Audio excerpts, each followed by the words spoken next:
నారా చంద్రబాబు నాయుడు గారు, లోకేష్ బాబు గారు ఉత్తరాంధ్ర తరపున అవకాశం కల్పించినందుకు హృదయపూర్వక ధన్యవాదాలు, నమస్కారాలు తెలియజేసుకుంటూ, అలాగే తెలుగుదేశం పార్టీ పాలిట్ బ్యూరో నిర్ణయం మేరకు 40% యువతకి అవకాశం ఇచ్చిన సందర్భంలో దాదాపు 175 మందిలో 88 మంది కొత్త సభ్యులకు, అలాగే యువతలో భాగంగా నాకు కూడా అవకాశం కల్పించినందుకు తెలుగుదేశం పార్టీకి, అలాగే పార్టీ జాతీయ అధ్యక్షులు నారా చంద్రబాబు నాయుడు గారికి, జాతీయ ప్రధాన కార్యదర్శి లోకేష్ అన్న గారికి నా హృదయపూర్వక ధన్యవాదాలు, నమస్కారాలు నా నియోజకవర్గ ప్రజల తరపున, నా తరపున తెలియజేసుకుంటూ, అలాగే జిల్లాలో స్వాతంత్రం వచ్చిన తర్వాత ఎప్పుడూ లేని విధంగా 52,521 ఓట్ల మెజారిటీతో నన్ను గెలిపించిన శ్రీకాకుళం నియోజకవర్గ ప్రజలకు కూడా హృదయపూర్వక ధన్యవాదాలు, నమస్కారాలు తెలియజేసుకుంటూ, అధ్యక్ష నాకు రోడ్లు భవనాలు తరపున ఫస్ట్ టైం మీరు రోడ్స్ గురించి మాట్లాడండి.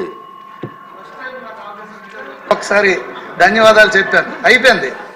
ఇంకా నెక్స్ట్ రోడ్లు భవనాలు తరపున నాకు మాట్లాడే అవకాశం కల్పించినందుకు ముందుగా మీకు ధన్యవాదాలు తెలియజేసుకుంటూ, అధ్యక్ష రోడ్లు భవనాలంటే రక్తం చిందించడం, బలిదానం ఇవ్వడం అయిపోయింది అధ్యక్ష. రోడ్లన్నీ గుంతలమయం.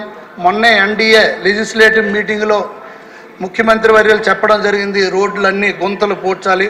యుద్ధ ప్రాతిపదికన మనం రాష్ట్రం మొత్తం మీద రోడ్లన్నీ గుంతలు ముందుగా పూడ్చాలనేది నా యొక్క అభ్యర్థన. దానికి మంత్రివర్యులు చర్యలు తీసుకున్న చర్యలను వివరించగలరని కోరుకుంటూ, అలాగే రోడ్లే కాదు అధ్యక్ష, రాష్ట్రం మొత్తం మీద శిథిలావస్థలో ఉన్న బ్రిడ్జిలను కూడా పెద్ద ఎత్తున రిపేర్స్ అండ్ రిహాబిలిటేషన్స్ మనం చేయాల్సిన పరిస్థితి ఉంది.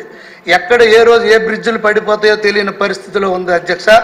మన శ్రీకాకుళంలో కూడా 4 నెలల కిందట ఒక బ్రిడ్జ్ పడిపోయిన పరిస్థితి అధ్యక్ష. అలాగే ఏదైతే ఇప్పుడు అప్పటి ముఖ్యమంత్రి వర్యులు 14-19లో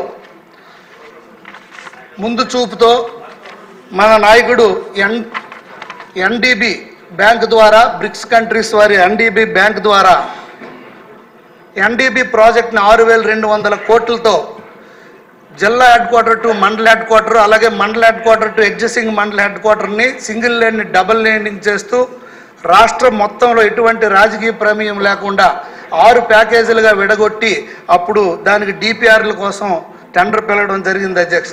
దురదృష్టవశాత్తు 2019లో ఈ దుర్మార్గ ప్రభుత్వం వచ్చిన తరువాత దాన్ని పొలిటికల్ ఇంటర్ఫరెన్స్ చేసి మొత్తం దొంగలో తొక్కి ఫేజ్డ్ మ్యాన్గా ముక్కలుగా దాన్ని నరికి ఈరోజు 30% ఫండ్ రాష్ట్ర ప్రభుత్వం నుండి ఇవ్వకుండా అది కాంట్రాక్టర్లకి టెండర్లు పిలిచి మధ్యలో ఆగిపోయి ఉంది పరిస్థితి అధ్యక్ష. దానిపైన కూడా పూర్తిగా సమగ్రమైన నివేదిక ఇవ్వాల్సిందిగా మంత్రివర్యుల్ని కోరుతున్నాం అధ్యక్ష.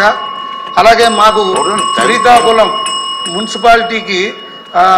మున్సిపాలిటీ నుండి రైల్వే స్టేషన్కి వెళ్ళే రోడ్డు ప్రతి ఒక్కరికి పేగులు బయటకు వచ్చి ఇప్పటి వరకు దాదాపు 100 మంది పైచిలకు చనిపోయే పరిస్థితి. ఈరోజు కూడా ఈవినింగ్ లోపల నాకు ఎవరికి కాలు ఇరిపోయింది, చెయ్యి ఇరిపోయిందని మాకు ఫోన్ వస్తుందో తెలియని పరిస్థితి. రోజు కూడా యాక్సిడెంట్స్. 14 కోట్లు బకాయిలు చెల్లించకుండా ఈ ప్రభుత్వం సైకోమేటిక్ డిసీజ్తో పబ్జీ గేమ్ ఆడుకుంది, ఎటువంటి పని చేయలేదు.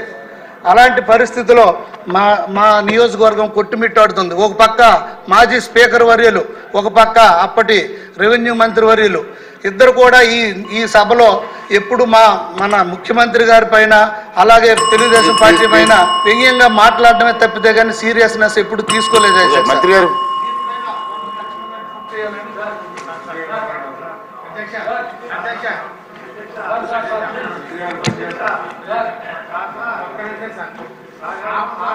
మంత్రి గారు, అధ్యక్ష